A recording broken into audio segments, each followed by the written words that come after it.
Hello and welcome to D&D with a Twist, the show where we take a D&D thing, it could be a class, it could be a race, it could be mechanics, it's mechanics, and put a fresh spin on it for you to use in your games. Why do I feel like I'm going to get sued? Okay, so we're talking about boss battles, which no matter the medium, are awesome. Anakin versus Obi-Wan, Kratos versus Zeus, the Oompa Loompas versus the children they murdered. Boss fights are the most memorable parts of games, unless the game is Baldur's Gate 3, in which case it's definitely the time you...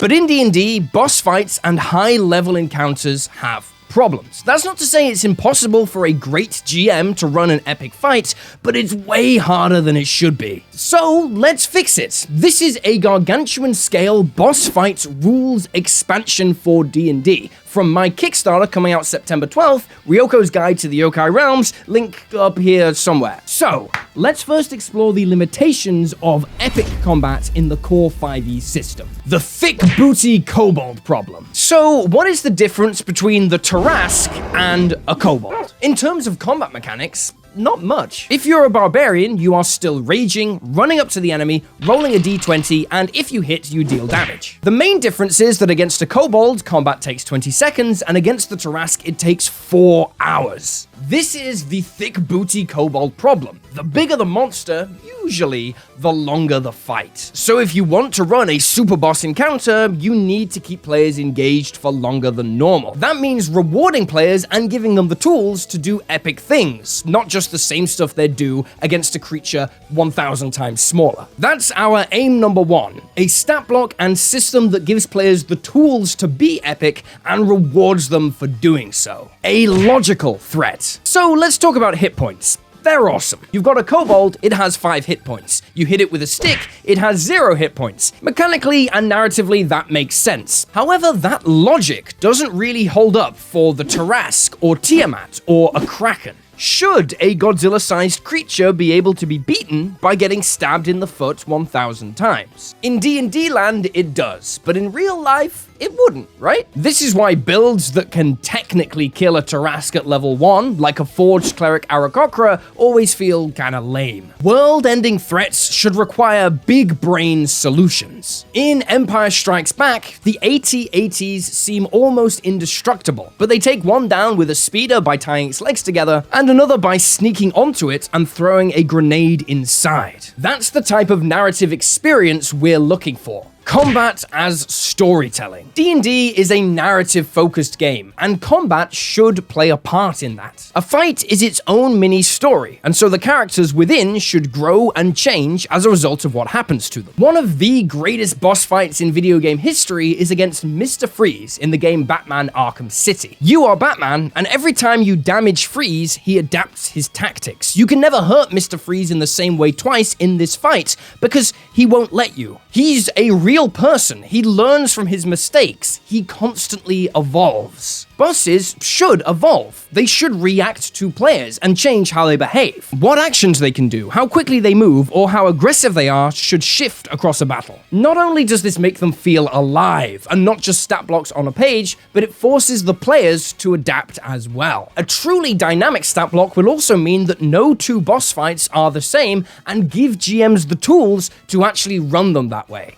Cheese. Look, D&D is a cheesy game. Many fights that might be epic really aren't because they can just be ended with one spell or one simple combo. The Kraken, the literal Kraken, doesn't have legendary resistances. So one banishment spell sends it back to the plane of water forever, or one polymorph turns it into a chicken. Even legendary resistances don't help against plenty of the unfair spells like Wall of Force or Force Cage. One Force Cage and an adult red dragon is dead. It literally cannot escape. One way to handle this is to create boss fights like Sol Katesh, a D&D creature so hilariously overpowered, she single-handedly renders all spellcasting classes useless. Which, yeah, solves the problem, in the same way that running over your players with a truck would technically solve the problem of them eating all your pizza at the next game night. But that's overkill. We want players to always be having fun. We don't want to rob them of their agency. We also just don't want them to be able to one-shot the boss. So those are the core difficulties the 5e system has with epic encounters, and our aims to sort them out.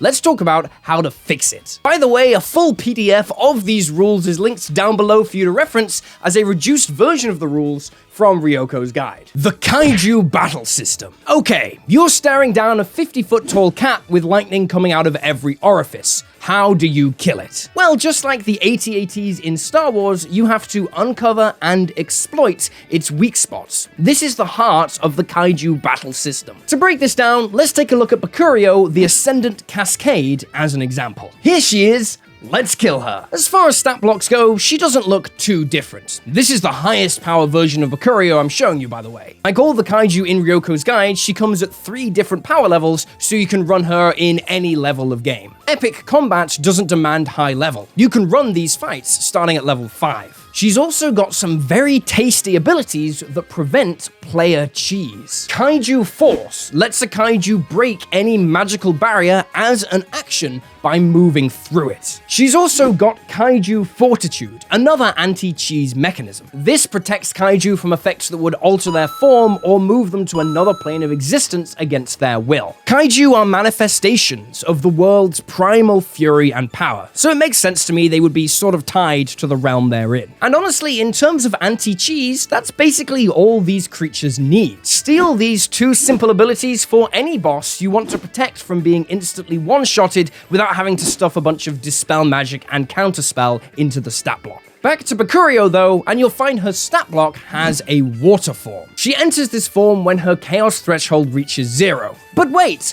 what's a chaos threshold? Well, introducing Monster Behaviours. This is a simple table that accompanies every kaiju stat block and tells the DM how the kaiju reacts and how the world around the creature changes across the flow of battle. So when Bakurio's chaos threshold reaches 0, her rampage behavior begins and she shifts into her water form, causing the entire fight to change. But I still haven't told you what a chaos threshold is. And now I will. A chaos threshold is kind of like a kaiju's hit points. Now these creatures are way too thick and juicy to be killed by just normal damage. Instead, damaging them annoys them, reducing their chaos threshold, and when it reaches 0, they begin to rampage. But why would you want a kaiju to rampage? Well, from a gameplay perspective, it represents a narrative shift, a change in the fight. Variety is good, it keeps players thinking and adapting, and it turns a fight into a journey. It has phases. More importantly though, a rampaging kaiju is vulnerable, attacking without any regard for their defense. That's when weaknesses can be exploited. That is when you can kill them. Vulnerable areas. So every kaiju has 3 vulnerable areas. These are special weaknesses players need to find and exploit to defeat them, just like how Smorg has that one weak spot on his chest. Our Smorg is a colossal divine dragon. Her vulnerable areas are an upturned scale underneath her chin, her fins, but only when they're glowing, and her water form. Each vulnerable area comes with its own hit points and AC, and unless stated otherwise, shares all the other traits of the kaiju. Each one also has its own tactical weak spots. For example, in her water form, Bakurio can be frozen upon taking cold damage, leaving her vulnerable to bludgeoning, slashing, and piercing damage, which shatters her. She can also be electrocuted easily in water form by taking lightning damage. When you reduce a vulnerable area to 0 hit points, it is considered exploited and can't be exploited again until the kaiju finishes a long rest. Exploit 3 vulnerable areas and the kaiju enters its death throes, at which point it can finally be defeated with a finishing blow. As players exploit vulnerable areas, the fight changes, as shown in the behavior table for the kaiju. Taking out Bakurio's water form causes her heavenly cascade behavior to begin. That creates a colossal downpour of rain that heavily obscures anything more than 60 feet away and turns the ground into difficult terrain. Suddenly, it's no longer optimal to attack her at range, and martial characters who are adept at climbing, scaling, and swinging from kaiju, we'll get to those rules in a moment,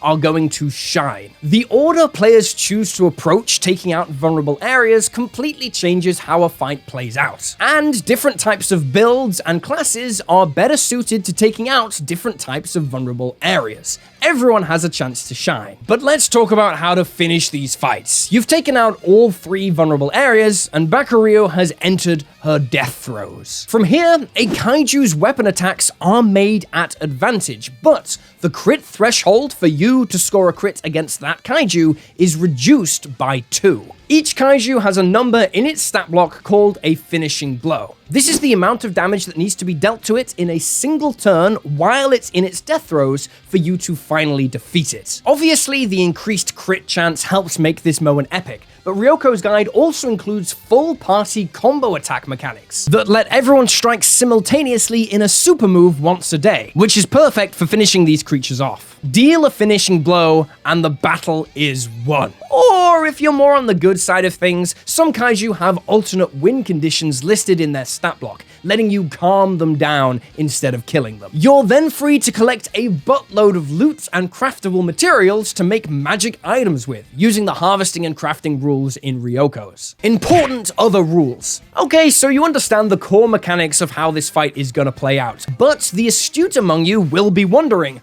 okay, how the hell are players supposed to know what a kaiju's vulnerable areas are? Are they supposed to just guess? No. Just like in games such as Monster Hunter, battling a kaiju is as much about the preparation and investigation as it is the actual fight. A final battle should be more than just a battle. So every kaiju comes as part of its own adventure that you can run, which leads up to the fight. The adventures are stuffed with clues that players will naturally discover as part of the story to teach them about the kaiju. It even comes with handouts of these clues to give to your players as they discover information. The clues are even perforated, so you can tear up a clue when your players discover it and hand it to them. The players can then use this information to craft a plan of attack. They might seek out certain magic items, or brew potions, or just strategize. It's there to reward fighting smart. But if your players are the smashy type and just want to dive into battle, we've got it covered, so these fights are never impossible. Any creature within 90 feet of a kaiju can make a perception or a survival check to identify one currently exposed vulnerable area on a success. Finally, we've got to talk about the brace action and riding kaiju. Because if we want players to feel epic and be climbing giant monsters, we need to give them the rules and tools to do so. Part of that is the crafting, part of that is the new magic items and prosthetics you can get in the book,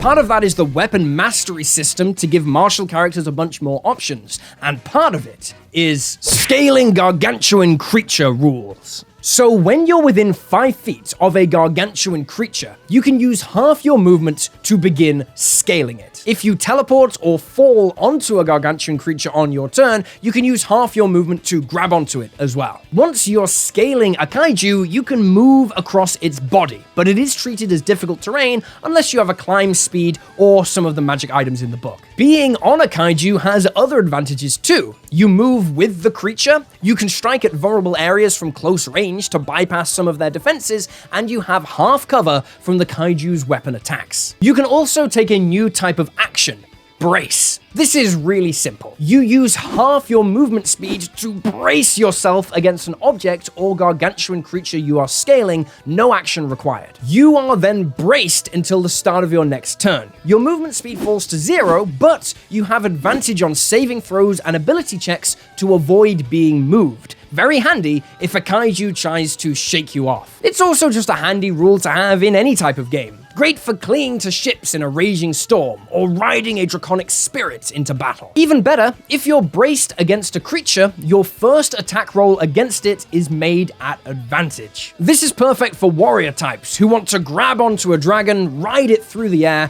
and start wailing on it. There are more rules to kaiju fighting, like the calamitous damage rule and the death rattle mechanics, but it's too much to get into in one video. It's all in the final book. Ryoko's launches September 12th, and if you back in the first 72 hours, you also get this free, stunning Yokai Dawn resin dice set. You can sign up to the Kickstarter to be notified right now, so you don't miss them on launch. That's all I got. Make sure you grab the free playtest stuff down below, keep an eye out for Ryoko's guide, and yeah, see you next time.